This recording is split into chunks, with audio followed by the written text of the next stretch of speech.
këtë sallë me Fakultetin Ekonomik, kam pasur takime të tjera në nivele më të vogla, në salla më të vogla, dhe absolutisht e kujtoj si një nga takimet më të mira që unë kam pasur. Realisht,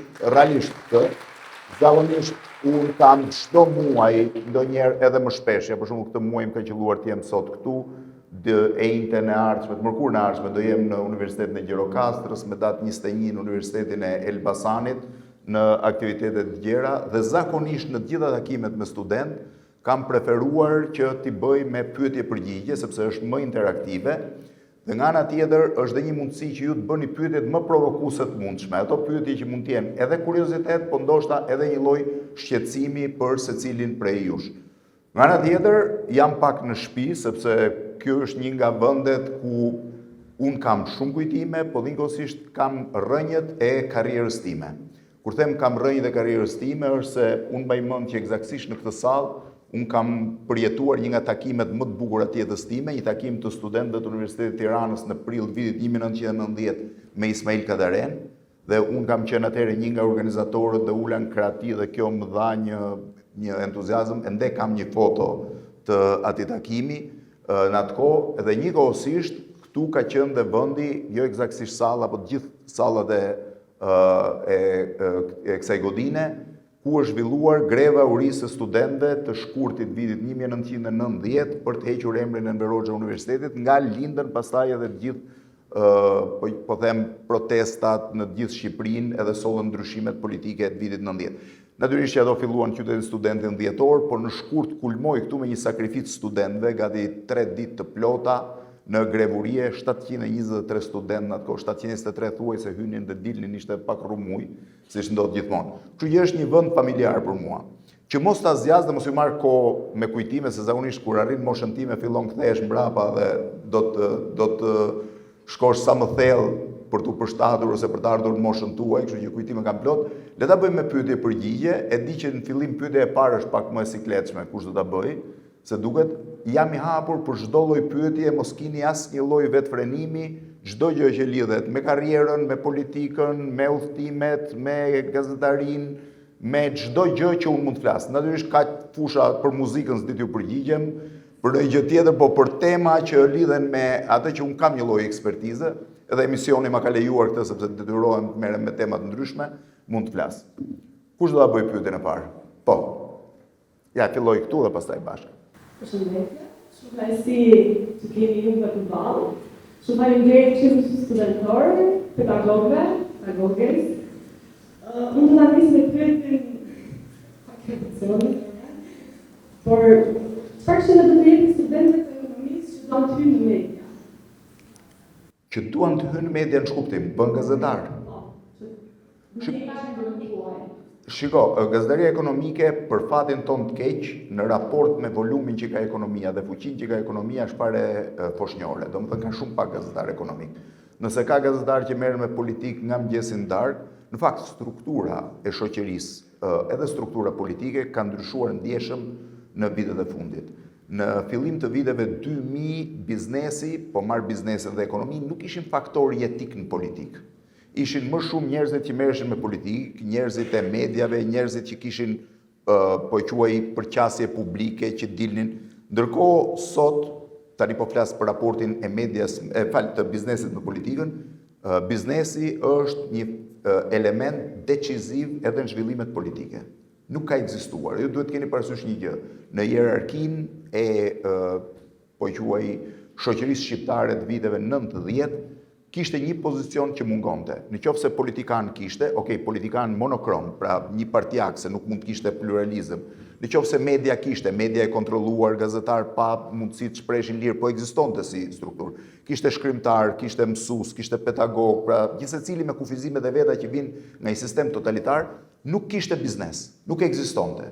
Biznesi ishte një model i cili filloi të lexonte në 90-ën dhe kujtesa e vetme për biznesin ishin vitet 1924-1944, sepse Shqipëria, për fatin e keq, nuk ka pasur një sistem të mirëfill të borgjezisë që në fillimet e saj 1912. Shqipëria ishte një vend feudal tipik Dhe klasat që dominonin Shqipërinë deri në vitin 1924-1925 ishin bejlerët, pra që konsideroheshin njerëzit me një ndikim shumë të fortë kryesisht në territor dhe që e kishin fuqinë përmes tokave, territorit dhe njerëzve që kishin mbështetës tyre, dhe shtresa tjetër që ishin kryesisht bujqit që punonin. Midis tyre kishte një klasë mesme që quheshin agallarët, pra që ishin në një nivel për gjithmonë në shërbim bejlerëve. Ndërkohë që në 1920-25 filloi për herë të parë klasa e tregtarëve. Kjo është dhe fillesa e biznesit në Shqipëri.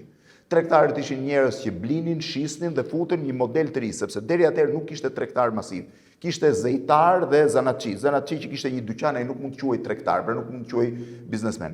Në vitet 24-44 Shqipëria krijoi një klasë biznesmenësh, kryesisht në Tiranë, Korçë, Shkodër, Durrës, Elbasan, të cilët filluan të ndërtonin një mirëqenie, po themi, kryesisht në nivelin e biznesit. Biznesmenët filluan të bëheshin të rëndësishëm në vitet e luftës dytë botërore, por komunizmi i fshiu më njëherë në 44-ën dhe në 90-ën biznesi filloi nga fillimi. Filluat elementi i biznesmenit si koncept që nuk ekzistonte, biznesi vetvete. Sot duam apo s'duam, ju pëlqen ta pranojnë apo mos ta pranojnë, ju vjen mirë apo s'ju vjen mirë, biznesi dhe biznesmenët janë një element shumë i rëndësishëm në shoqëri dhe me ndikim të jashtëzakonshëm politik, në media dhe kudo tjetër. Kështu që në këtë aspekt unë them që gazetarët mirëfillt të ekonomisë ne nuk kemi. Ja po të them një rast. Unë sot ishim duke përgatitur një emision që ndruam pak minuta para se të vija këtu për 10 shqiptarët më të pasur. Që prej 10 ditësh, 10 shqiptarët më të pasur kudo në Shqipëri dhe në botë. Fati është që pjesën më të madhe të tyre, nga lista prej 10 vetash, të paktën 8 prej tyre, unë i njoh personalisht, ju a di historitë e tyre se mi kanë treguar kur jam ulur. Por ne nuk gjenim asnjë njeri i cili minimalisht të kishte studiuar rrugtimin e këtyre njerëzve drejt biznesit. Sepse është jetik, ti nuk mund të flasësh për një biznesmen, për një biznes pa parë dhe pa patur një analizë për rrugtimin e këtyre njerëzve. Informacionet për këta janë shumë vogla, domethënë kapet një gjë këtu që ky e ka sot, i ka të ardhurat kaq, ka deklaruar kaq në tatime, ka kaq punëtor këtu, pas kush nuk e shef si e ka nisur biznesin, kush ka qenë rruga e zgjerimit të biznesit, kush ka qenë rruga e diversifikimit të portofolit tyre. Domethënë ne kemi një mungesë shumë të fortë në gazetarinë ekonomike. Ka gazetarë ekonomik edhe me peshë, por në raport me numrin që duhet kishim nisur nga pesha që biznesi ka në shoqëri është shumë e vogël. Pastaj raporti i gazetarisë ekonomike duhet keni parasysh një gjë, dhe gazetaria në vetvete po transformohet në ndjeshëm.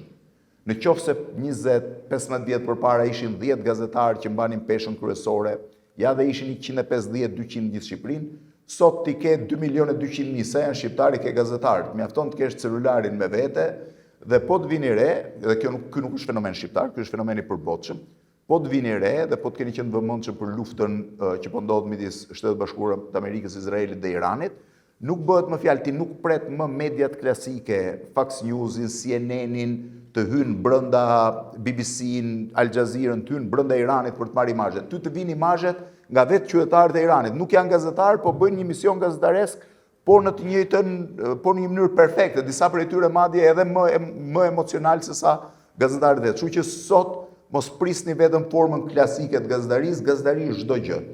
Po a është punë e bukur? Po, punë e bukur shumë gazetaria, shumë e bukur ekonomia. Unë kam pasur gjithmonë dëshirën të shkruaj një libër, dhe akoma nuk më ka mbaruar si dëshirë, por nuk në atë rreshtin e gjërave, të lindjes së biznesit në trojet shqiptare, kryesisht Shqipëri dhe në trojet shqiptare. Meqense unë kam qenë bashkohës me këta dhe kam jetuar, disa e kam dëgjuar, por disa e kam jetuar, unë e di se si ka nisur bizneset. Mua më ka qelluar të jem dëshmitar dhe kam qenë me fat që kam jetuar një kohë kaq interesante, se si u transformua Shqipëria, domethënë si ndodhen gjërat në Shqipëri. Mbaj mend që kur Genc Ruli u caktua ministri i financave në qeverinë e stabilitetit të vitit 1991, Shqipëria s'kishte ministri i financash, se kishte vetëm bankën dhe komisionin e planit shtetit, se nuk kishte ministri i financash. Planifikonte çdo gjë komisioni i planit shtetit. Dhe u mblodhën në një zyrë dhe pyetja e parë që i bën vetes është, po çfarë duhet bëjë Ministria e Financave? Domethënë ne kishim njerëz që nuk e dinin si duhet funksiononte një ministri. E mbaj mend si tani, e më i shkathtë u tregua një djalë që ndesh në xhiro sot Emin Barçi që tha, po ne tha pyesim njëri italianët tha si funksionon Ministria e Financave. Domethënë Shqipëria ka ndodhur, e njëjta gjë ka ndodhur me biznesin. Biznes, çfarë do thosh të bëjë biznes? Si e nisën biznesin? Dhe po të shohësh historitë e biznesmenëve kryesorë në Shqipëri, pjesën më të madhe të cilëve unë i njoh dhe personalisht dhe ja di historitë, disa i kam ndjekur, kam qenë dëshmitar vetë, disa i kam dëgjuar më vonë, janë shumë interesante. Kështu që besoj nga kjo pjesë është një kuriozitet i madh, nëse ke dëshirë, futju. Jam marrë pjesën më të madhe të intervistave që ke dhënë tek gjithë njerëzit. Ishte bëj një pyetje që është pak universale si gjë, që do ta bëj pikërisht ty se ti një person që ke jetuar periudhën e komunizmit, pastaj rreth komunizmit, fillimin e demokracisë, thonjza të demokracisë e sotme, plus që ke lëvizur pjesën më të madhe të shteteve në gjithë botën, 100 sa shtete. Tani pyetja ime është pse ne shqiptarët kemi shumë vështirë që të bëjmë shtet? Pasi pse ne kemi aq vështirë që të bëjmë shtet? Pasi ti e më mirë se unë se përgjithësi shqiptarët duan një lider që të qeverisen. Pasi edhe periudhën më të madhe, vetëm më të madhe në periudhë, ne shqiptarët i themi që periudha e Azovut, periudha e Berit, periudha e Saliut, e Ramës, periudhës Turqisë e tjerë. Andrea Viu kemi një shprehje që thotë sipas vendit bëhet kuvendi, por çfarë ka vendi që të bëhet kuvendi? Tani, shiko, kjo është pyetje shumë e gjerë, edhe ka një sër gjërash.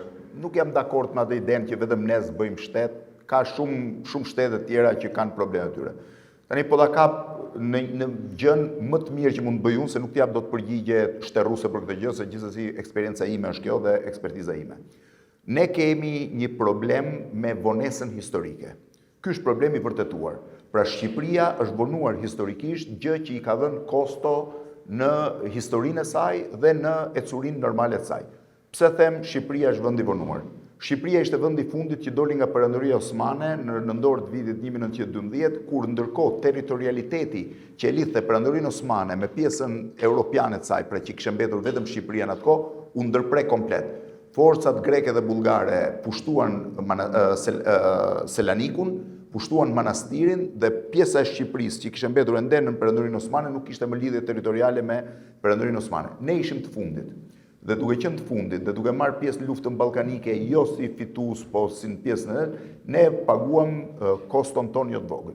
Kostoja ishte krijimi i shtetit shqiptar në 28.000 km², nga 64.000 km² që kishte kërkuar qeveria Vlorës dhe nga 44.000 km² që kishin kërkuar fuqitë si Austro-Hungaria dhe Italia që ishin në favor Shqipërisë. Po më e madhe se sa 10.000 km² që kishte kërkuar Rusia, Franca dhe në disa raste edhe mbështetja e Britanisë së Madhe. Kjo ishte vonesë historike e shqiptarëve.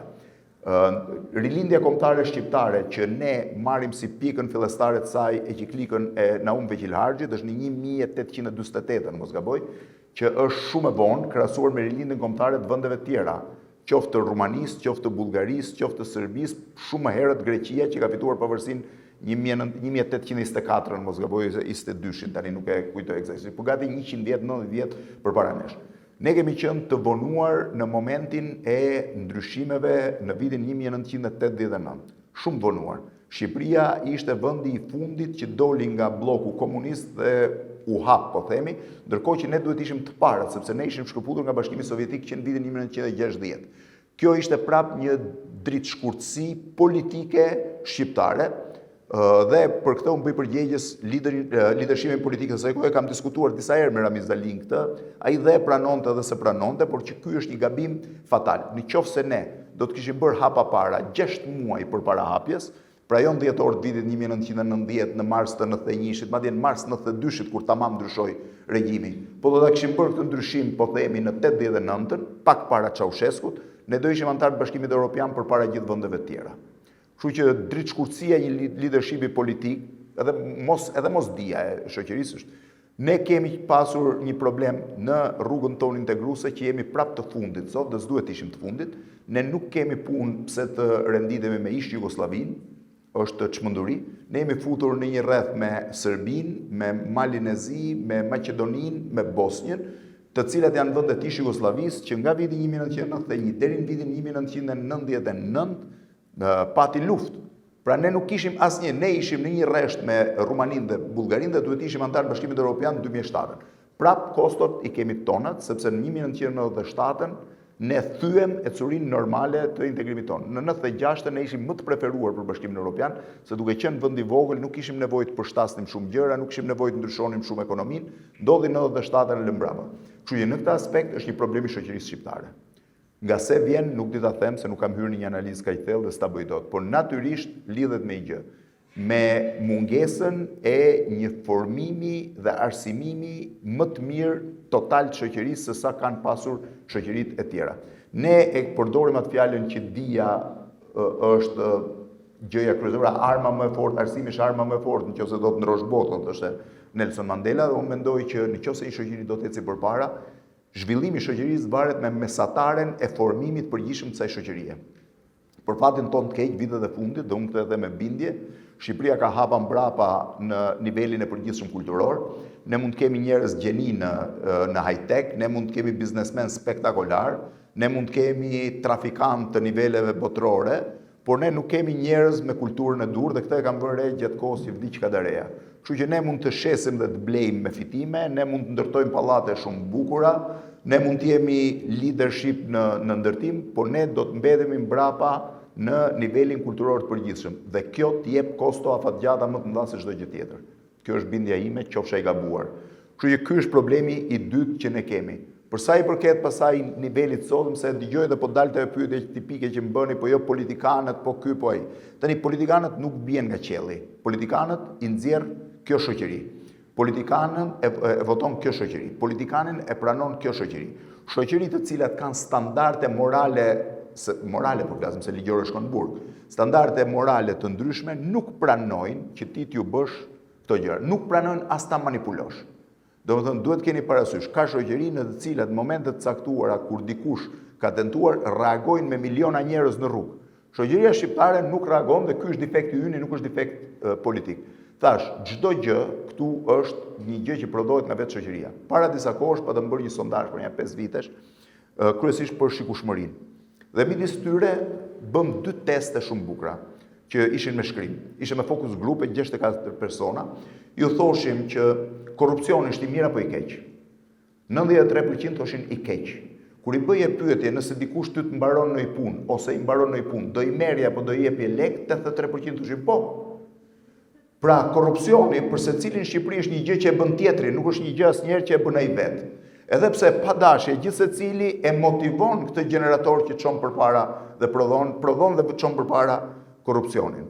E dyta, modeli i krijuar po në të njëjtën temë i paravendosur 18 figura publike, fokus grupeve, dhe i thoshim, cilit prej këtyre doni t'ju ngjani? Më mund të kisha Berishën, Nanon, Ramën, Metën, Ardit Gjebren, Vera Grabockën, Shefqet Kastratin, Zamir Manen, Vasil Naçin, Lorik Canën, pra ishte një listë me 18 veta, dhe i pyesëm për shumë fjala oligark është mirë apo keq për ty, thoshin 80% keq.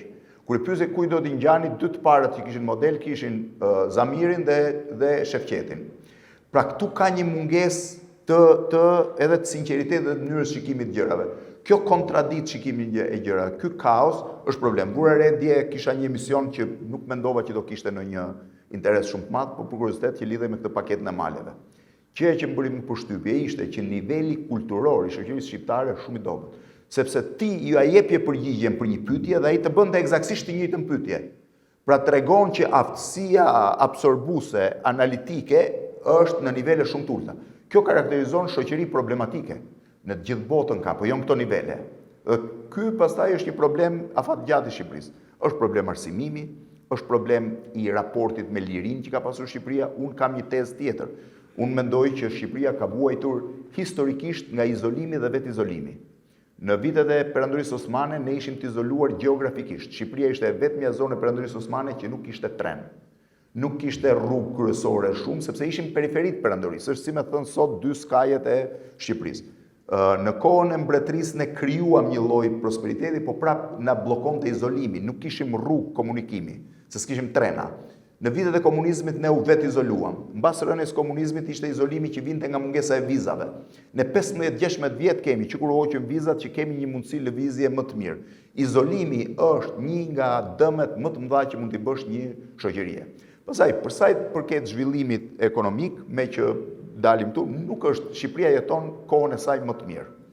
Kujt i referohem kësaj? I referohem tani nuk e kujtoj emrin, mund ta gjej aty, një prej historianëve më të mirë të ekonomisë botërore, që është një britanik që punon për Universitetin e Groningenit në Holland dhe analizon zhvillimet ekonomike në etapat caktuara historike të vendeve. Natyrisht ai nuk e lidh me Shqipërinë, e lidh me zhvillimet historike. Ai ka analizuar gjendjen e vendeve europiane dhe disa piketa botërore në 1914-ën, në fillimin e luftës parë botërore, në 1939-ën, në fillimin e luftës dytë botërore, në 1989-ën, në rënien e murit Berlinit dhe në 2016-ën ka qenë e fundit. Shqipëria ka dalë nga Perëndëria Osmane, mi merrni me jo eksakte, po me parafërsi, se mund mos I kujtoj, rreth 21.7% e GDP-s pra të ardhurave të perandorive të mëdha të kohës. Austro-Hungareze, Britanike, Republika Franceze, Perandoria Gjermane. Në 1914, pra në fillimin e luftës dytë botërore. Në fillimin e luftës parë, në fillimin e luftës dytë botërore, në vitin 1939, ai e llogarit 23%. Pra Shqipëria kishte një rritje me 2% në raport me fuqitë më të mëdha botërore. Në 1989 ne kemi qenë 9.7%. Pra ne kishim rënë një herë gjysmë në raport me atë që kishim në vitet e mbretërisë së Zogut. Dhe në 2016 mos gaboj ishim diku ke 27%. Tani duhet jemi 31 besoj. Pra si zhvillim ekonomik ne kemi një rritje se kemi nisur nga zero. Ne ishim një vend që domethënë Zoti mos qoftë ta shohësh as në ëndër Shqipërinë e vitit 1989. Domethënë vitet më të tmerrshme të Shqipërisë unë kam jetuar vetë janë vitet 85-90. Ishte vitet të frikshme, një vend që s'kishte asgjë, një vend në uri absolute, një vend ku askush nuk punonte, një vend ku gjithsecili e shifte shtetin si shtypës dhe policin si represion. Domethënë, në këto kushte është shumë e vështirë që të ndrosh mentalitetin. Pastaj kthehem edhe një problem tjetër se do më dali nga pyetjet. Ka një problem që lidhet me zhvillimin e Shqipërisë. Brezi kryesor që dominon sot Shqipërinë është një brez I rritur në vitet 70-80, kryesisht I lindur, I rritur, I formuar deri në adoleshencë. Qoftë në politikë, qoftë në biznes, tenis. Është një brez I jashtëzakonshëm për sa I përket sakrificave, riskut që ka marrë për vete, iniciativave, por saqë është një brez brillant në sukseset që ka arritur, edhe sfidat që ka pasur mbi vete, edhe me shumë peshë, se sot nuk e jep dot peshën që merrte dikunji, aq është një brez I deformuar. Pse? Sepse ky brez I rritur në vitet 70 është rritur me idenë që shteti mvidhe, me idenë që shteti është armik, me idenë që të siguroje ushqimin dhe bukën e përditshme ishte shkatësia më e madhe, të mund të ushqeshe, dhe me idenë që këtu në këtë vend nuk jetohet. Të gjitha këto gjëra kanë lënë gjurmë te ky brez. Kanë lënë gjurmë thella në subkonsciencën e këtij brezi, duam apo s'duam, ne sado brillant të jetë në karrierën e tij, këto do jenë kosto për shoqërinë. Dhe vetëm kur të vi një brez tjetër I cili mund të ketë filluar për në gjykimin tim mbas viteve 2000, sepse edhe vitet 90 kanë qenë traumatike, një brez I edukuar në fillim viteve 2000, vetëm ky mund të jetë një brez që mund të eci me të njëjtën formim siç janë brezat, edhe po themi nivelet e elitave në vendet europiane. Pra po them, saç ka qenë një brez brillant nga ana historike, aq ka qenë një brez që ka deformime të brendshme në formimin e tij. Unë jam pjesë e këtij brezi, po fuz dhe veten këtu, kështu që nuk dua ta përgjykoj. Patjetër, nuk ka lidhje, po them është një brez, shikon, njeriu e ndikon në mënyrë si është rritur. S'është një shoku im jeton në Amerikë tani, kishte shkruar një gjë në Facebook për ca vitesh edhe më kapi e qeshura. Ne bënim stërvitje ushtarake. Here bënim edhe here bënim Tiranë, po nga vitet 90, 89-90 kur u shtur pak na lan Tiranë edhe na jepnin pushk druri, se kishim frikë se I shisnin pushkët. Edhe thoshte në orën 7:30 të mëngjesit vinim në kodrat e Tiranës dhe pritshim të vinin amerikanët me pushk në dorë. Në ora 12 u bote shumë vape dhe nuk vinin amerikanët edhe shkonim dilnim bordur edhe flisnim për amerikanët. Në orën 5 ktheheshim prap mbroheshim nga amerikanët dhe në orën 9 shkonim të shifshim filma amerikan fshetas. Do të thënë, imagjino se çfarë transformimi, çfarë double standardi. Ti dilje në mëngjes dhe çdo njeri thoshte ne jetojmë vendin më të lumtur në botë. Dhe ne thoshim po, jetojmë vendin më të lumtur në botë. Të dyja palët gënjenim njëri tjetrin. Dhe të dy ishim koshient që gënjenim njëri tjetrin. Pra një shoqëri hipokrite në thelb ti nuk mund të presësh më që të rrisi një brez brillant. Mund të rrisi një brez shumë të aftë për të përballuar sfida, po jo brillant dhe të sinqert.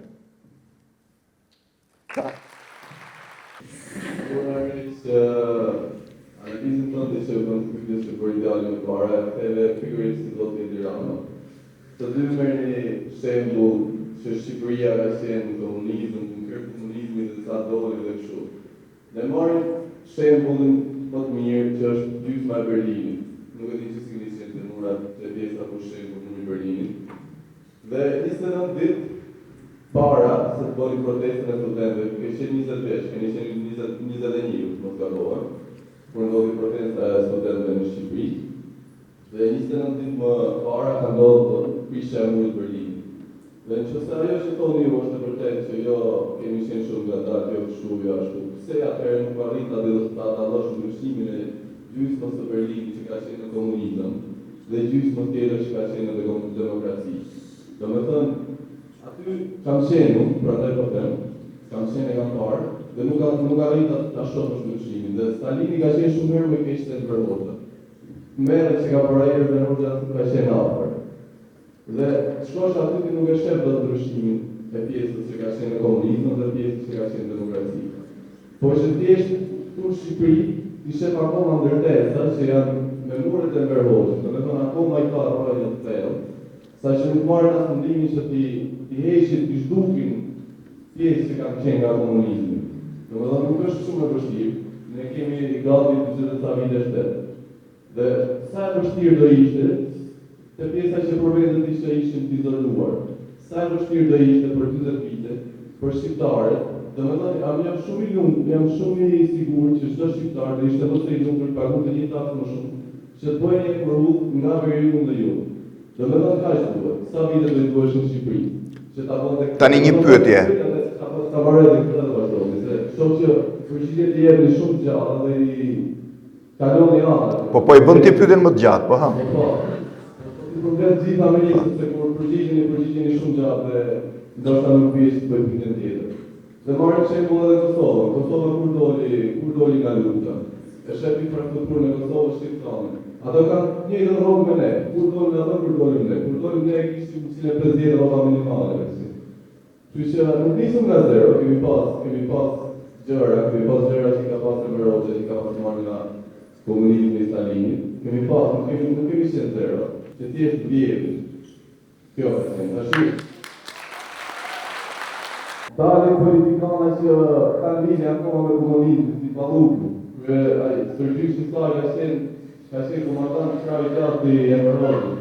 Si pretendent që të marrë ndryshim kur ajo ndjek idetë ati, se normal e ndjekim idetë e pritje me ta.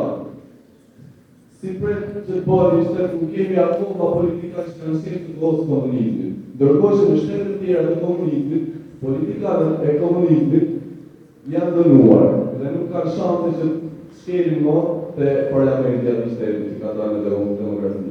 Ndërsa këtu ke gjitha ato politikanë që kanë lidhje me komunizmin dhe me miq dhe janë akoma aty në parlament dhe na qeverisin ne na japin vendimin, na japin qeverisin.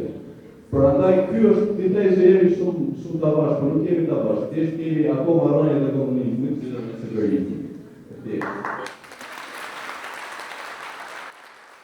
Tani unë tash të avash në histori dhe të mora shembuj para komunizmit. Komunizmi ishte një etapë, mora shembull në Perëndërisë Osmane dhe them pse jemi vonuar historikisht. E dyta, nuk është e vërtetë që Stalini ka qenë më i egër se Verhoxha, sepse për numër popullate, Bashkimi Sovjetik ka pasur 280 milion banor. Shqipëria ka pasur 1 milion banor. Krimet e komunizmit në Shqipëri janë më të rënda se në Bashkimin Sovjetik. Dhe për këtë mund të vërtetosh librin e zi të komunizmit të Kurtuas dhe e ke të plot. Shqipëria është vendi më represiv i historisë komuniste. Ndoshta së fundmi na e merr Korea e Veriut, po dyshoj se Korea e Veriut mund na e marrë. Ka qenë absolutisht sistemi më represiv. E dyta, më përmendë këtë çështjen e Ballukut dhe jo. Unë Ballukun nuk kam asnjë lloj raporti, nuk kam pasur asnjëherë në një dëshirë as ta shoh, as ta kontaktoj, por ka një problem.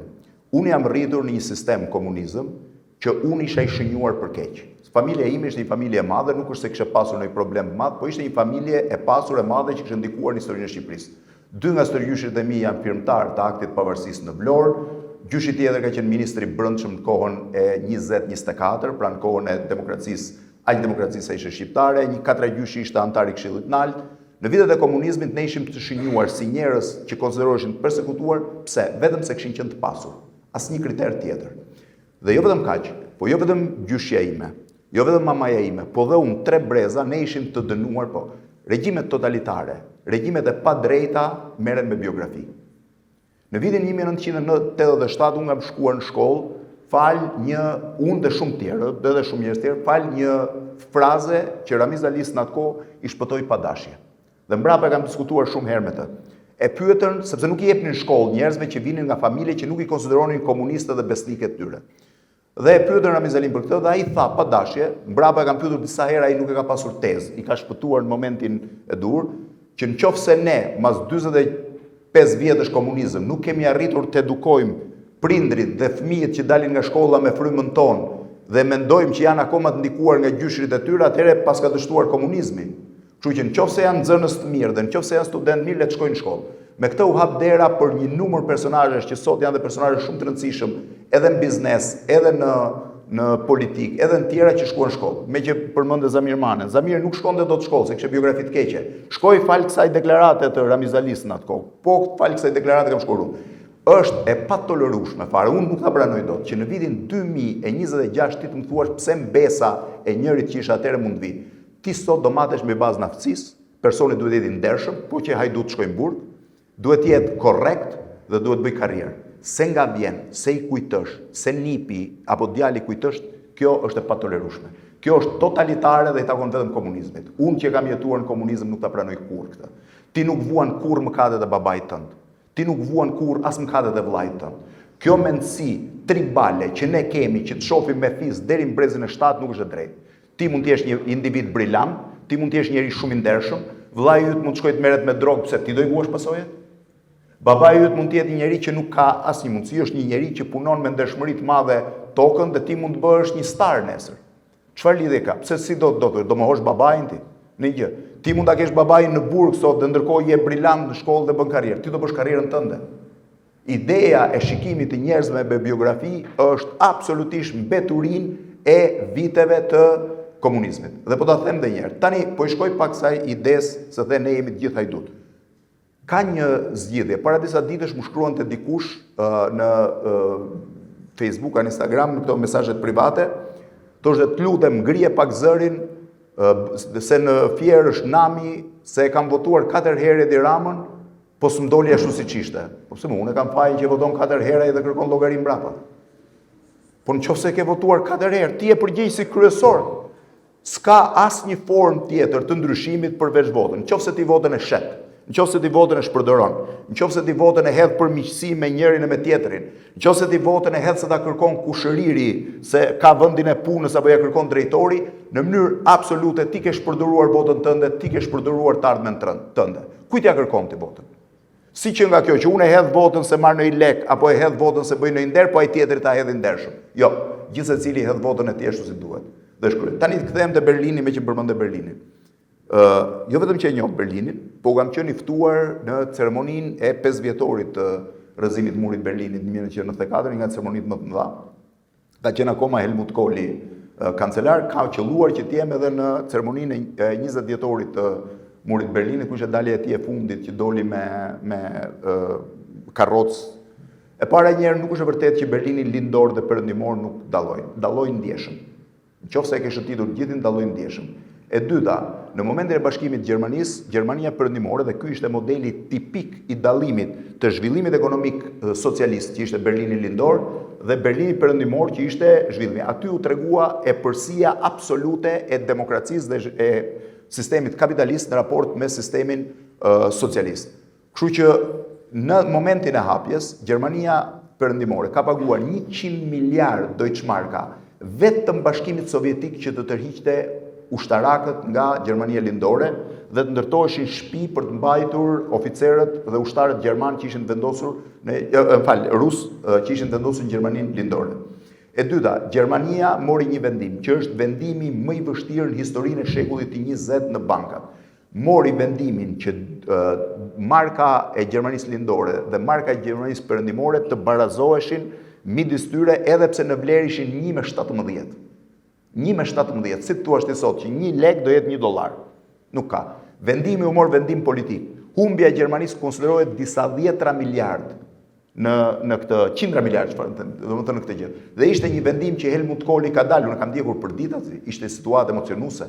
Ishin burra shteti që flisin dhe ndronin historinë. Dhe ka thënë, ky është një vendim që do lëndoj shumë Gjermaninë perëndimore, por është një vendim që bëhet për të ardhmen tonë. E dyta, në Berlinin perëndimor janë hedhur miliarda. Ku do i gjendë si thuar komunizmi? Disa mund të jetë investimet në Shqipëri, sa një pallat në Berlinin perëndimor. Tani po t'rregoj një histori personale. Në vitin 2000 shkova për një intervistë në Lugano me një biznesmen shqiptar që në ato kohë po ngjitej shumë në shtypin botëror. Quhej Bexhet Pacolli. Nuk ishte akoma i njohur si tani. Në Lugano gjeta dhe një ish zëvendës kryeministër të Shqipërisë, Recep Ukun, që kishte qenë, që kishte ardhur dhe ai për ta takuar, dhe një ish kryeministër të Shqipërisë, që ka qenë Vilson Ahmeti, që dhe ai kishte ardhur për ta takuar, ishim të tre. Intervista ime me të ishte në orën 12. Unë hyra rreth orës 11:30. Ai s'po futeshim dot për intervistë, as Vilsoni për takim, as Recepi. Pritëm disa gati një 6 orë, doli një nga njerëzit e tij, tha të lutem, tha, do prisni edhe pak, shkonin në restoran se ka një çështje të tillë. Në darkë vonë, kur jam kthyer prapë për intervistën, nga studio i tij, nga zyra e tij, doli një ekip gjerman që po negocionte. Midis tyre njofa ish ministrin e brendshëm të Gjermanisë, Schulzin. E njofa biles Recep Uka ma konfirmoi se i dha dorën, e kishte njohur kur kishte qenë ministri i pushtetit lokal.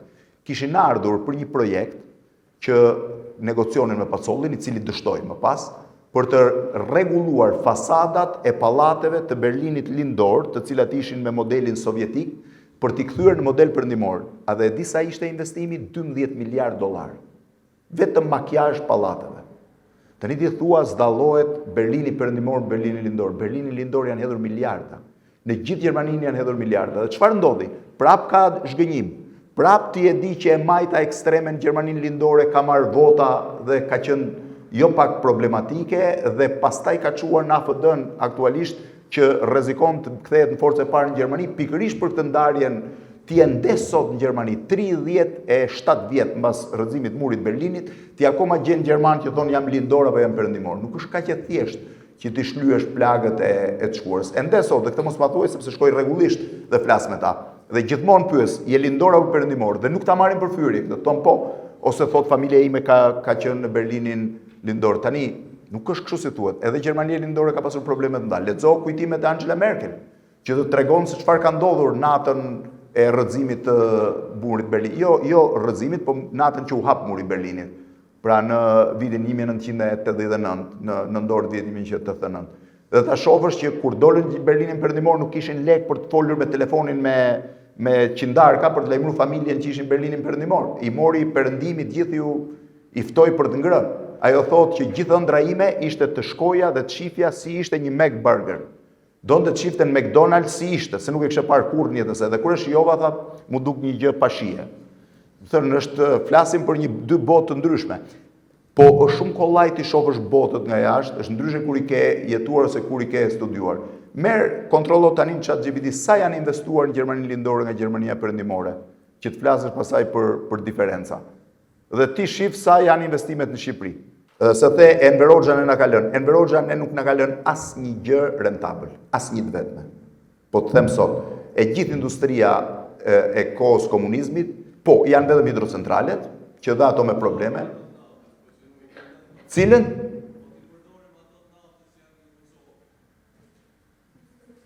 Naftën në Kuçov e ka braktisur Enver Hoxha i pari që ta dish. Po jo, e ka braktisur Enver Hoxha, se ishte naftë që nuk blente, kërkon për punim dhe rafinim më të madh. Po i kanë, por nuk i del me fitime, dhe nafta dhe Venezuelës nuk i del me fitime si që i del Irani dhe Arabi Saudit, se janë... Cilën? Fabrikën e Bakrit. Tash i dëgjoj me që më the Bakri se nuk e di sa është Bakri sot në gjë. Të gjitha fabrikat që ndërtoi, po të them. Enver Hoxha vendosi të ndërtonte kombinatin metalurgjik sepse çmimi i çelikut në vitet 60 u rrit shumë. Dhe llogaritën që po të ndërtonin kombinatin metalurgjik në Shqipëri do kishte levërtim më të madhe. Për arsye se kombinati u vonua, kinezët e vonuan, në kohën kur u ndërtua kombinati, çmimi i çelikut kishte rënë aq shumë sa gjithë ai kombinat metalurgjik që shkatroi 300 ca hektar dhe është sa një qytet u kthye në një gërmadh pa prodhuar as një ditë asgjë. As një ditë asgjë, po të them. Ik shif fabrikën e superfosfatit Laçit. është një ndotje kriminale, ka lërën shi acidi dhe ka masakruar jetë të njerëzve atje, ndërkohë ik shif që ka ndodhur në Elbasan, industri të vjetra, jashtë standardeve, komplet në të dhe të papërdorshme, po nxirre bakrin sot. Ik nxirre ku ta shesësh.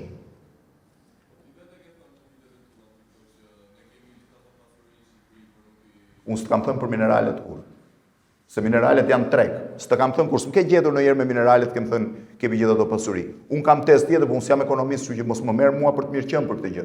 Unë kam tezën që ne kemi një vend të jashtëzakonshëm, një raport midis detit, malit dhe bukurive natyrore të rrallë, dhe për këtë ta garantoj se kam udhëtuar 161 vende të botës. Një vend që ti për 1 orë shkon nga një drejtim tjetrin, dhe unë kam menduar që zhvillimi i turizmit me gjithë mbështetjen e tij të plotë, që do thotë bujqësinë kryesorja, që është jetike, transformimin dhe rinovimin e trashëgimisë kulturore që ne kemi të jashtëzakonshme, do ishte ndër fitimet kryesore. Natyrisht edhe duke ecur pastaj me disa industri pak më të lehta. Po ne, industritë e komunizmit kanë qenë dështim dhe nuk kanë qenë dështim vetëm në Shqipëri. Asnjë nga industritë, shiko, doli Putini para disa kohësh dhe konsideronte dështim Bashkimit të Rusisë, sepse Bashkimi Sovjetik prodhonte avion Antonov dhe ne nuk i prodhojmë më sot dhe fabrika Antonovëve u mbyll. Pse ne dikur prodhonim makina Zil dhe sot si prodhojmë më se ishin? E di pse si prodhojnë? Se në një treg global të dikton çmimi. Ti e prodhon Antonovin sa të blesh 3 avion Boeing. Ku do ta çosh më atë? Komunizmi prodhonte pa kriter dhe pa asgjë. E dyta, më thua ti për komunizmin, për cilin vit më thua? Po nëna ime që ka punuar mësuese 30 e ca vjet e kishte rrogën $6.5 në muaj. Kur kam dalur për herë të parë nga Shqipëria dhe kam shkuar në Rom, një sanduiç bënte $3. Dhe kur i dhash se aq kisha $50, kisha gjithsej që ishin kursime dhe 25 vjetëve të familjes time dhe $20 që i morën borxh nga një familje tjetër. Kur hëngra një sanduiç që bënte €3, u kujtova që hëngra 15 ditë punë në nënës time. Dhe ai as ngopte as mbënte. Po mos e himnizoni periudhën e komunizmit se është kriminale, po ta them edhe një herë. Është neveria më e madhe dhe dëmi më i madh që është bërë Shqipërisë. Dhe komunizmi është një dëm global, botror, i njohur nga gjithë bota. Bashkimi Sovjetik e masakroi. Sot 2 vendet që pombahen si gazi i botës janë Korea e Veriut dhe Kuba. Po shkon në Kuba një herë, se më ka qelluar të shkoj shpesh. Shko shife si është. Isha në Saigon, në Vietnam i Jugut ka qenë dikur. Dhe po më thoshte një djalë 30 vjet nga viti 1975 kur ikën amerikanët deri në 2005 kemi vujt në mënyrë të mërshme. Tani është një komunizëm pak më formal se e kanë hapur. Nuk është kjo. Do të flasësh për komunizmin, bën mirë të lexosh pak më shumë dhe ta shohësh. E gjithë industria komuniste po të me preshtim të hidrocentraleve është jashtë që i kemi akoma në punë, është e gjitha jashtë funksionit. Nuk ka asgjë dhe nuk vlen të për asgjë. Nxirre bakrin, pse s'ka si kompani ndërkombëtare të ketë interes të vitë nxirri bakrin? Jo, sta në shkalova pjesën e Kosovës, nuk është e vërtet kjo që thua ti që Kosova ka infrastrukturë më të mirë se ne. Ka investime në kohën që tha që ka qenë kryeministër që u bë rruga e që lidh Bektelin dhe rruga që të çon në hanën e Lezit, që janë 2 rrugët kryesore. Pjesa tjetër e Kosovës nuk është autostradë, e dyta me që duhet jesh i ri dhe nuk e di, në vitin 1991-92, çdo shqiptar që dilte nga Shqipëria dhe shkonte në Maqedoni apo në Malzi, i dukej sikur dilte në Europë, sepse rrugët shqiptare ishin disaster. Qofse ti sot shkon në Malnezi apo në Maqedoni, po sidomos Malizi, ti do shohësh mas 35 vjetësh nuk kanë asgjë. Shqipëria ka bërë rrugë se nuk ka pasur rrugë, me që më fole për Enver Hoxhën. Enver Hoxha, rrugët e shqiptare janë ndërtuar nga Austro-Hungaria dhe Italia në luftën e parë botërore. Një pjesë të rrugëve i zgjeroi apo i hapi ca të tjera zogu në vitet 1925-1939. E vetmja rrugë që ka bërë komunizmi dhe këtë mund të pyesësh, është rruga e Rinis, Kukës Peshkopi. E vetmja rrugë që u hap e re nga komunizmi. Ne s'kemi pasur rrugë, ne i kemi bërë rrugët të gjitha të reja. Të gjitha rrugët që ne kemi të reja, kështu që nuk mund të thush që Kosova e ka infrastrukturën më të mirë se ne. As Prishtina nuk është më mirë se Tirana. Si? Po Kosova ka pasur pronë private në kohën e ish Jugosllavisë, nuk ka pasur probleme me pronën siç e mori komunizmi ke ne, dhe kanë qenë pronar edhe në trojet e tyre. Kështu që ky është problem tjetër pastaj. Ti sot nuk ke i problem, ti nuk zhvillon dot një gjë se dalin 7 pretendentë për i pronë. Kosova s'ka pas kur probleme të pronësisë. Dhe problemi i pronësisë është nga problemet jetike në Shqipëri, që është ngërsh që na vjen nga komunizmi.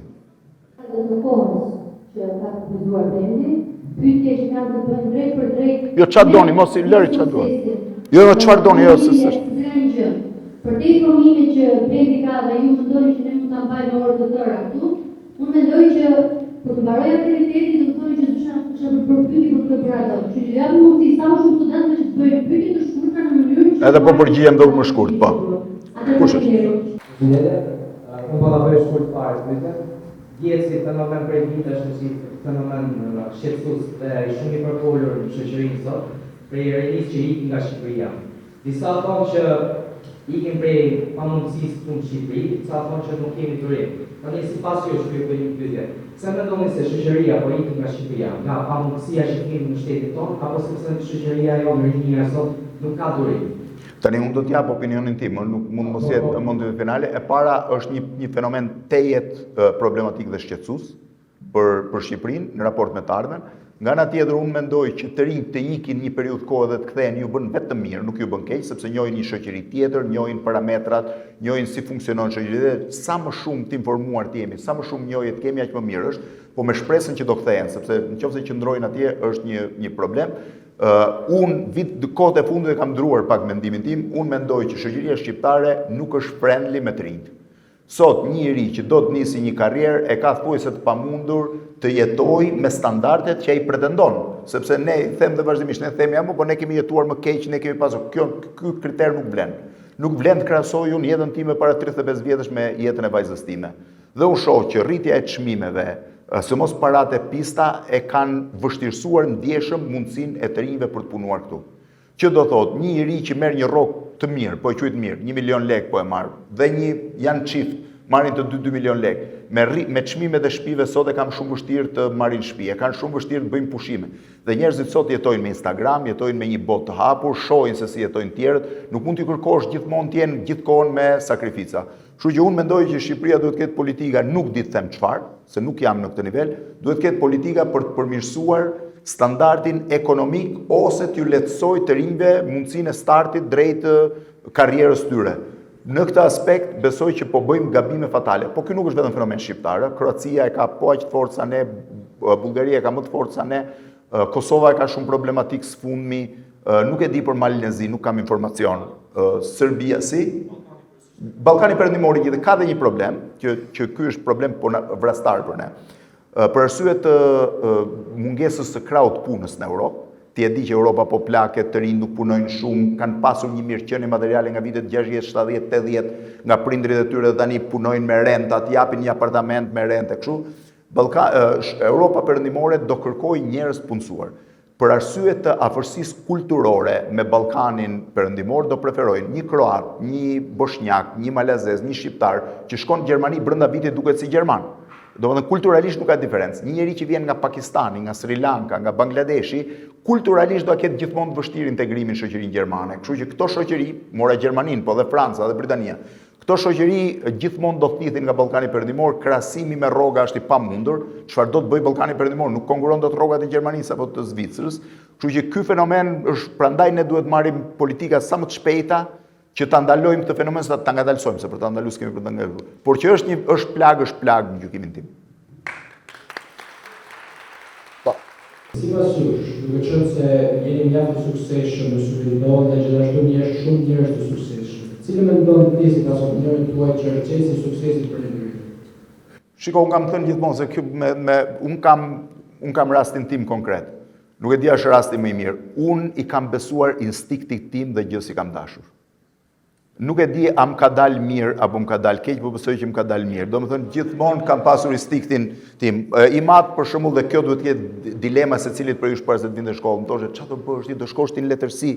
Çfarë do bësh letërsi, mësues kot. Ndërkohë bëu mjek thoshte ose provo për arkitekturë ose për doktor, biles për të mbinë dhe thoshte ke vënë që doktori merr edhe mish patallon, se atëherë kishim mishin në tallon. Pra mundoi të bënte, nuk e doja atë gjë, edhe unë ndoqa gjën që doja. Në fund fare, goca ime kur më ka pyetur para 3 vitesh ç'a të bëj, kam thënë unë nuk t'jap dot këshill, se unë nuk e njoh botën e sotme. Unë nuk e di kush janë fushat sot që janë më interesante, po mbi të gjitha bëj një gjë që të ndihesh mirë. Se po s'u ndjeve mirë gjithë jeta të shkon në atë nivel. Edhe unë i përkas një kategori njerëzish që nuk janë shumë botë, në gjithë botën më të marrësh, që kanë bërë profesionin që kanë ndërruar në jetë, pra profesionin që do donin të bënin. E kam thënë dhe herë tjera, s'dua të zgjas, ka njerëz që për hir të ardhura, për hir të mbajtjes familjes bëjnë çdo lloj pune, se janë detyruar, por nuk është puna që i pëlqen. Po ka njerëz tjerë që bëjnë një punë që i bën milioner, po kanë pasur pasion një punë që s'ka lek. Për shembull, për rastin e fundit, për këtë Alan Greenspan, që ishte drejtori i Federal Reserve-s, më legjendari i Shtetit Bashkuar të Amerikës 2 dekada e ca, e pyetën në një emision televiziv, thanë, ti je nga njerëzit më të suksesshëm, më të famshëm të Amerikës, më të lumtur. I tha, i lumtur nuk jam, se nuk kam bërë punën që do ndroja, që ndroja, thanë fëmijëri. Pse i thanë, ti njeriu më i fuqishëm i financave të globit. Po tha, njeriu i fuqishëm i financave të globit, po ndroja të bëhesha pianist. Ëndrat e mia tha ishin me njerëz që duartrokisnin kur unë luajam piano. Unë bëra i financave, fitova shumë, por nuk e kam plotësuar ëndrrën time. Do duket dikush do më thotë, po kur ke aq lekë ç'të duhet ëndra. Shiko, njeriu pa ëndra është njeri i vdekur në një mënyrë, kështu që këtë ta dini në gjitha rastet. Gjatë këtyre 4 viteve jemi përpjekur maksimalisht në suport të Shqipërianës dhe titular të fakultetit në Ankon që zgjidhet problematika shtetërore. Por pavarësisht problemeve tona, në pjesë me problematika në disiplinën bazike. Marrë për shembull pak në universitetin ose korpusin universitar që kanë vetë janë për akoma për shumë studentë. Do të pyesën e nga opsionet tuaja, duke parë që janë ndalën me pjesë të ndryshme. Mendoni që këtë një hapësirë të mund të diskutojmë për këto problematika shtetërore me fokus kampus universitar dhe pjesët e zgjedhura të pak të universitetit? Nuk i njoh të dyja këto problematika fare, po të premtoj një gjë, po interesohem që thash nuk e di. Zgjidhja më e mirë është që bëjmë një panel studentësh dhe të përpiqem të vi ministri i arsimit të përballet me studentët, se kështu del se. Atë shkurtimisht Do përpiqem se nuk e di, nuk e njoh fare si fush. Kampus universitar i Universitetit të Arsimit të Kishit që është krahun tonë, është me vendim të KKR-s, pra është financuar pjesa e projektit në vitin 2019. Pra kjo pronë, ky kampus i përket Universitetit të Tiranës. Më pas në vitin 2017 u bë tjetërsimi i pronës së kampusit nëpërmjet manovrave që dihen që nuk dua të hyj në detaje për shkak të kohës. Në vitin 2021 më pas ka qenë një premtim që sa herë ka pasur themi fushata elektorale. Po është premtuar për kampus universitar. Kemi bërë betejë, kemi bërë dhe protesta për kampus universitar me studentët. Unë mendoj që studentët do duhet që të mbrojnë kampusin e tyre universitar, është kampusi juaj, dhe i përket Universitetit të Tiranës. Ne kemi bërë një padi që do ta çojmë në SPA, pra po themi ne kishim studentorë në Sopot. Që është gjëja më e mirë që mund të bëni. Ta çojmë në SPA, por flasim për kampusin universitar, ne nuk jemi kundra asnjë politike europiane. Ne mbështesim çdo kolegj, ne mirëpresim çdo universitet europian, ne mirëpresim çdo iniciativë e cila na ndihmon ne të shkuar në trenin europian. Por, që të vishë të marrësh një pronë në Universitetit të Tiranës për t'ia dhënë Kolegjit Europian që me denoncimin e milionit të studentëve doli që kishte dhe probleme po. Po, që nga kjo histori po e di ajo e Mogherinit. Po nuk e di. Në Kolegjin Europian janë 30 studentë dhe ajo çka Universiteti i Tiranës ka 30.000 studentë. Pra mendoj që është nga kauza më e rëndësishme të një kategorie që akoma se kemi. Jam dakord, po nuk e njoh. Një nga problemet që kampusi do duhet, po, sipas të kryeministrit, studentët do duhet që kampusi universitar ta kenë në dorë. Pra ky është problemi. Faleminderit. Një persona më të suksesshëm, më të pasur në Shqipëri. Jo në Shqipëri, gjithë shqiptar në botë. Okej, shqiptar në botë. Atëherë pyetja është pse në Shqipëri po pasurohet një grup shumë i vogël njerëzish, ndërsa pjesa tjetër nisën banorikmin. Është kjo dështimi i politikave apo është një motiv i qëllimshëm ekonomik? E para në gjithë botën një grush njerëzish pasurohen, se nuk pasurohen të gjithë. Problemi është që në Shqipëri ka një diferencë të madhe midis njerëzve të pasuruar dhe pjesës tjetër. Pra, në një farë mënyrë, me aq sa kam ndjekur në sfundmi, ka një varfërim ose një rënje të standardit klasës mesme. Flasim jo vetëm ekonomikisht, po edhe si formim kulturor.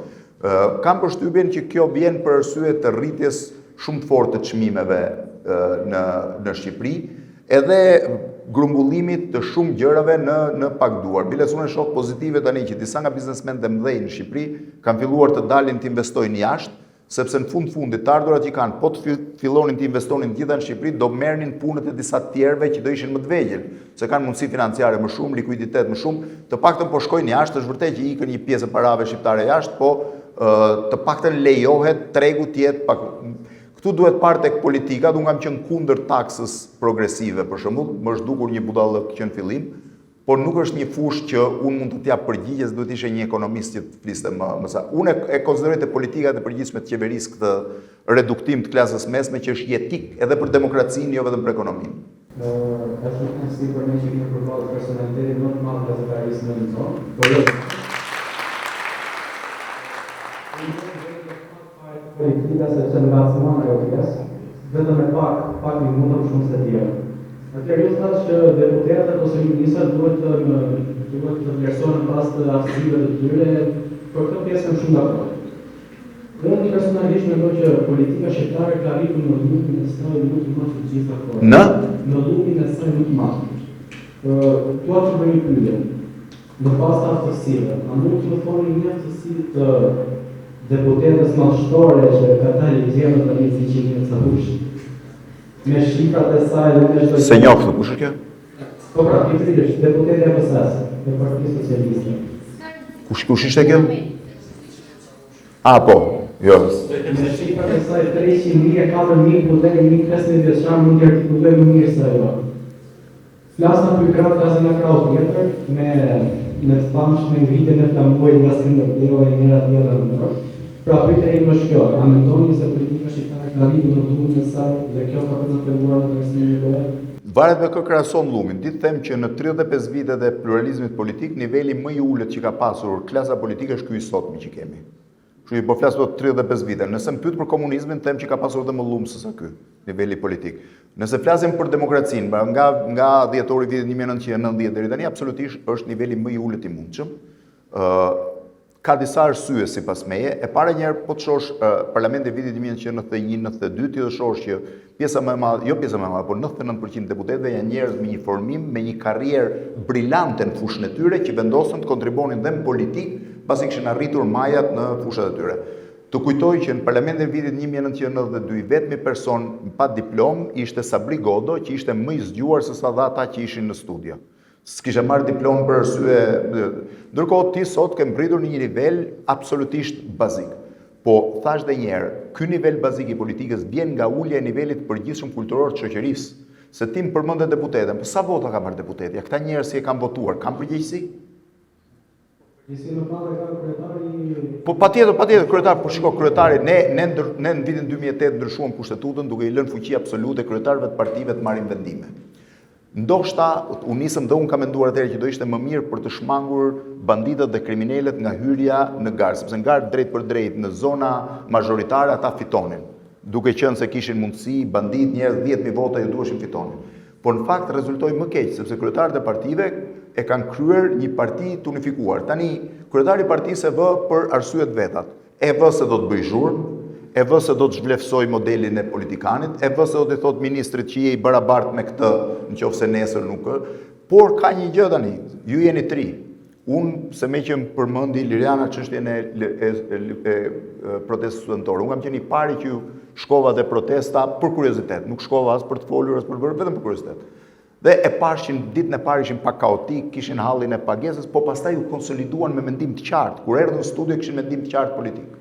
Po them një gjë, nuk ka moment më të bukur në të 35 vite, ndoshta më i bukur është ai i lëvizjes që kam përjetuar vetëm në 90-ën, se sa lëvizja e studentëve. Po çfarë më thua ti? A di sa trishtim kam unë kur shoh në studio që të rit vinë kokra servile shkretarëve të partive? Po ka gjë më të tmerrshme se ta shohësh ti vjen ai tjetri 25 vjeç, 24 vjeç, edhe veshjen e mbas si kryetari i partisë, edhe gjestin e dorës e bën si kryetari i partisë. Po shturpo, 24 vjeç ç'a do e gjej njëri? Po ç'a do çaj kokë? 24 vjeç mund ta filloj jetën nga fillimi mos çaj kokë fare. Po çfarë është kjo? Po kjo është që s'duhet të jenë servil. Kjo është që nuk duhet të jenë kopje të kryetarëve. Kjo është që njeriu ka personalitet vetin. Ore ti ke pasur njerëz që ziheshin me kryetarët e partive. Më ndodhi dje par dje që kërkoja lajm dhe më thoshin gjëja më e madhe që mund të diskutohet politike sherri i Ramës me Elisa Spiropalin. Çka kishte ndodhur ishte ngërdheshur Elisa Spiropali kur kishte folur Rama. Po pse politikë është kjo? Po ti ke pasur PS-n dhe BE KPD-ja ziheshin e griheshin për teza politike. Po ti ke pasur PD-n, më ka bërë betejë gjigande, janë përplasur brenda PD-s, por nuk janë marrë ti thosh ti je hajdut ai është hajdut. Ti e kupton çfarë niveli politik ka rënë? Po ti zë të merrit marrësh një trim, recitojnë aty, unë po kthej prapë ca nga këta të vjetët, paktën kanë një mendim individual tyrin. Mund të jetë i vjetër si mendim, mund të jetë, po kanë një mendim. Foli Liliana për Dori Kulen, po ti ta dëgjosh Dori Kulen është 10 herë më mirë se ekonomistët e rinj që mundohen të justifikojnë çdo gjë që thot Rama. Po Dreqe e mori, po kundërshtoi një gjë. Domethënë ky është një sistem. Mos kërkoni asnjëherë që dikush tjetër të vendosë për jetën tuaj. Harrojeni këtë gjë. Do jeni ju që do vendosni. Unë do të them edhe një gjë para se për ta mbyll, që është eksperienca ime personale. Ne kemi qenë brezi më i mbaruar që Shqipëria ka pasur në fund viteve 80. Po, brez parazit, hipokrit, që s'bënda asgjë. Çoheshim mëngjes, dilnim, vinim shkollë, shkolla ishte, mbaj mend një mësues, nuk e di është akoma profesor Ahmet Maçellari, atëherë ne bënim kapitalizmin me të. Dhe një moment, një nga nxënësit i çun nga Fieri, se kishte filluar të zjente. I thot asistentes tij, i thot, po mirë, thot, pse ju japin kapitalistët këtyre punëtorëve dhe pushime dhe makina dhe ajo ngeli s'dinte, nesmen erdhi Ahmeti. Tha, kush isha i studenti që kishte bërë pyetje për kapitalizmin? Unë thaj. Po çka kishe tha? Po tha, na tha zysha tha që kapitalisti i jep tha punëtorëve makinë, pushime, rrogë të mirë vetëm që ti shfrytëzoj shumë punë. Po thaj, që ti shfrytëzoj maksimalisht. Po më falë tha, po çka duan tjetër ata? Edhe s'dinte as Ahmeti s'ta kthente. Domethënë ne ishim brez komplet hipokrit. Ai brez ka ndruar brenda 2 ditëve. Brenda 2 ditëve kur ndodhi lëvizja studentore dhe e kam menduar shumë gjatë në jetën time pse ndroi. Ndroi pikërisht në momentin kur fëmijët panë që prindrit erdhën për t'i marrë nga frika, nga meraku, se kishin dalë kundër regjimit, ishin demonstrat, dhe prindrit filluan t'i shihnin fëmijët si shpëtimtar. Pra prindrit filluan ta kuptojnë që po të rezistonin fëmijët e tyre, sistemi do ndronte. Dhe për herë të parë në jetë, këta fëmijë që kishin dëgjuar gjithë jetën prindrit thoshin jeni kot, ju jeni të paaft për asgjë, ju jeni dembel, ne kemi pas punuar, ne kemi bërë aksione, i shihnin si shpëtimtar fëmijët e tyre. Brenda 24 orëve këta njerëz krejtësisht të paaft për asgjë arritën të marrin peshë dhe fuqi dhe sot janë akoma vendimarrës. Njerëzit më të fortë që marrin vendime janë edhe njerëz që kanë dalë nga ato momente, se unë i shoh edhe kur flas, dhe janë akoma independent edhe në qëndrimet e tyre, sepse u rritën në këtë moment. Tani të dini një gjë, asnjëri nuk ka për të vendosur kurrë për jetën tuaj. Po ja lat jetën tuaj ta vendosi dikush tjetër, do vendosi gabim. Është probabiliteti i vogël që ti qelloj atë mirë. Do vendosi gabim. Nëse doni të ndryshoni jetën tuaj, merrni vendim për jetën tuaj. Dhe po ju them dhe një gjë sepse më ka krijuar një neveri të madhe këto vitet e fundit. Thjesht servil në nivelet e politikës, qoftë edhe i biznesit. Nuk është rruga më e mirë për të bërë karrierë. Mund të jetë një rrugë për të pasur një sukses përkohshëm, por nuk është pasur kurrë sukses gjithë jetën. Për këtë jeni të sigurt.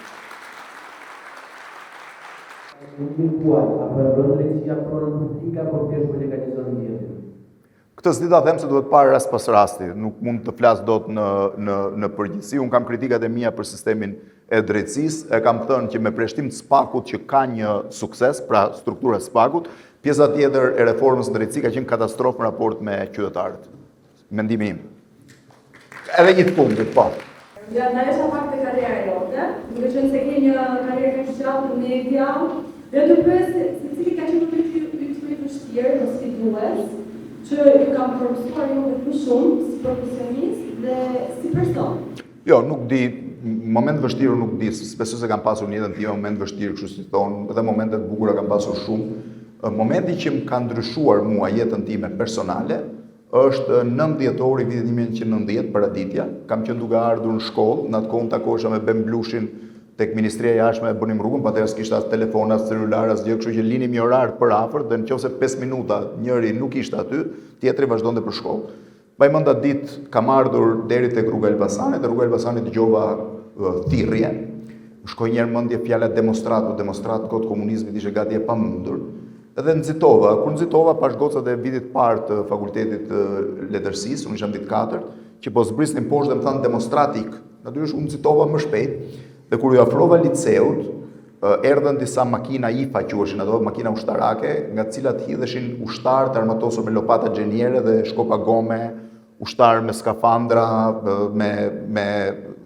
dhe momentin e parë që ato këmbët e tyre që hidheshin nga karroceria dhe përplaseshin në tokë, më dha një frikë të tmerrshme, filluan të më dridhen gjunjët, nuk merja do të frymë. Domethënë frika tipike që njeriu ka. Gjithë jetën time kisha dëgjuar nga prindrit që mos u ngatro me shtetin, rri larg shtetit, mos i dil përpara sepse kishim probleme. Dhe fillova të kisha, nuk po dija çfarë të bëja, sepse ata nuk kishin asgjë me mua, unë isha një kalimtar aty në anën tjetër. Ata po hidheshin dhe filluan të lirin, largohuni, domethënë gjëja më normale, ata ishin më në panik se ne. Dhe në atë moment pash përballë grupin e studentëve që mori fiks kthesën ku është ambasada amerikane e sotme, ku duket rruga që merr kthes, dhe rreshtin e parë pash 4 veta. Gjithë grupi studentëve ishin rresht për 4. Në rreshtën e parë ishte një djalë nga Korça, më mbas e kam identifikuar, Azem Ajdari, që edhe atë më mbrapa e kam identifikuar, një vajzë nga Vlora dhe një çun nga Librazhdi i kursit tim.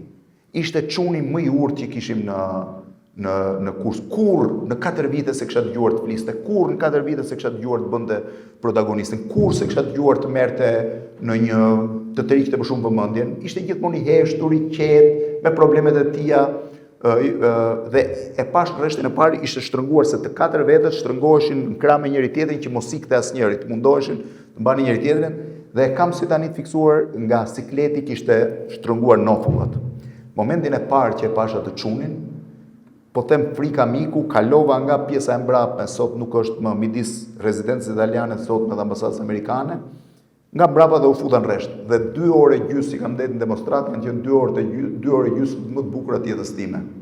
Dhe atë moment e kam kuptuar që është shumë e rëndësishme të jesh nga ana drejt e peshores dhe historisë, sepse aty 2 orë gjysmë nuk pata më frikë fare, nuk ekzistonte frikë. Se kur ti je 3-4 mijë veta nuk e mendon. Po dhe më mbrapa, kur filloi shpërndarja e protestës, bashkë me një vajzë nga Pogradeci dhe një çun tjetër nga Tirana, të cilin e humba që nga ajo demonstrat nuk e kam parë më, ecëm rrugëve dhe ishim me baltë, se hym nëpër baltë që të kalonim, dhe ndaluam në një furrë buke, nga këto që furrë tava shpiqeshin atëherë se bukë s'kishte. Dhe i tham atij të lutem, vim nga demonstrata, a mund të lajm pak këmbët.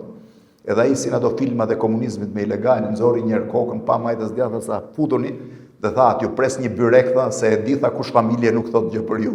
Të priste nga byreket e tjerëve, i tham jo. Dhe atë ditë e kam kuptuar që, domethënë, njeriu ka gjithmonë një moment frike, po frikën e kalon vetëm kur je bashkë me të tjerë. Vetëm e kalon. Fjallë me për shumë më shkurtër, në realitetin shqiptar, mendoni se media sot është më shumë mision apo biznes? Biznes është gjithë botën dhe ka qenë gjithmonë.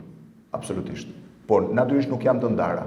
Po media është biznes, se po që biznes nuk ekziston. Se mision kush do ta financoj?